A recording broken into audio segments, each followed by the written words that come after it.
अस्सलामुअलैकुम दोस्तों, जब आप अकेले बैठकर रोते हैं तो फरिश्ते अल्लाह से क्या कहते हैं, तो हम इस वीडियो में आपको बताने वाले हैं। तो चलिए दोस्तों, इस वीडियो को हम शुरू करते हैं। जब आंखों से आंसू टपकने लगे, जब हौसला टूटने लगे, जब खामोशियाँ बयान से बाहर होने लगे, जब दिल टूटने लगे, तब जरा रुकिए और रुक कर सोचिए।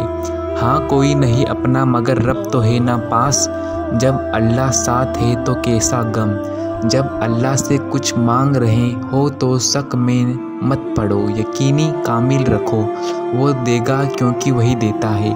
मायूस मत होना, जिनको गम ज़्यादा मिलते हैं उनके लिए रब की मोहब्बत भी ज़्यादा होती है। जिसे तुम नामुमकिन समझकर रो देते हो, अल्लाह वही तुम्हें अता करके खुश कर देगा। अल्लाह देना चाहता है तभी तो ख्वाब दिख रहा है, हाथ उठाकर मांगने की तौफीक दे रहा है। जल्द खुशियाँ तुम्हारी मुकद्दर होगी इंशाअल्लाह। और क्या आपको पता है, जब आप तन्हा बैठकर रो रहे होते हैं तब आपको अल्लाह के फरिश्ते देख रहे होते हैं, और फिर वही फरिश्ते अल्लाह के पास जाकर अल्लाह ताला से फरमाते हैं कि ए अल्लाह, आपके फ़ला बंदा फ़ला जगह पर बैठकर रो रहा है। फिर अल्लाह पाक अपने फरिश्ते फरमाते हैं कि मेरे बंदे के पास जाओ और उन्हें चुप कराओ। फिर फरिश्ते थक जाते हैं, फिर अल्लाह ताला के साथ जाकर कहते हैं कि ए अल्लाह, आपका बंदा अभी भी रो रहा है।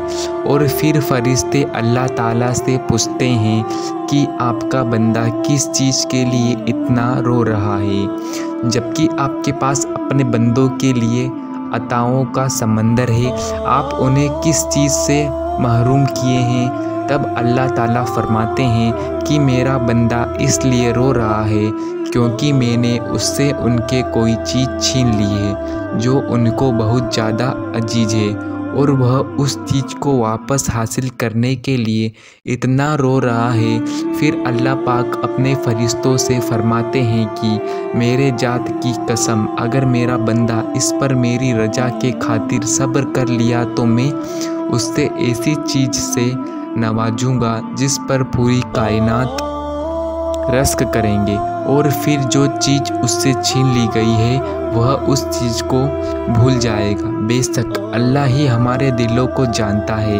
एक बच्चा अगर आग में छलांग लगाना चाहे तो क्या उसकी माँ उस आग में छलांग लगाना देगी?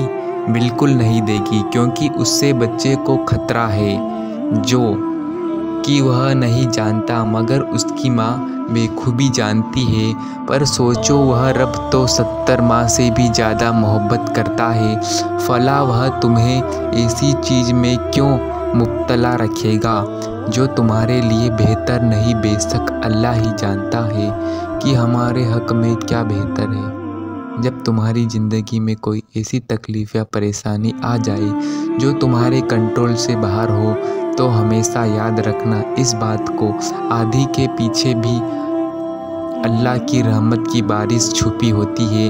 आप कभी भी अकेले नहीं होते। एक लम्हा के लिए यकीन रखो अपने अल्लाह पर। अगर आप उनकी रजा के खातिर सब्र कर लेंगे तो फिर वह आपकी चाहत से राज़ी होकर उन्हें आपकी तकदीर का हिस्सा बना देगा। वह तुम्हारी कहानी को जब चाहे मोड़ सकता है। जो कुएं से निकालकर यूसुफ अलैहिस्सलाम को मिस्र का बादशाह बना सकता है, वह रब तुम्हारे गमों को खुशियों में भी बदल सकता है।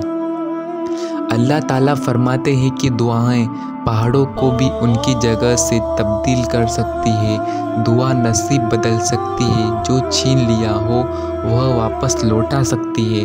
जिसके होने की गुमान भी न हो, दुआ वह कर सकती है। दुआ हर गुमान को हकीकत में तब्दील कर सकती है। दुआ मोमिन का हथियार होती है। कुरान में जगह जगह तसल्ली दे रहा है, ना उम्मीद मत हो कमज़ोर न पड़ो, यकीन रखो तुम्हारा रब तुम्हारे साथ ही है, तो बस बहुत जल्द हम ठीक हो जाएगा।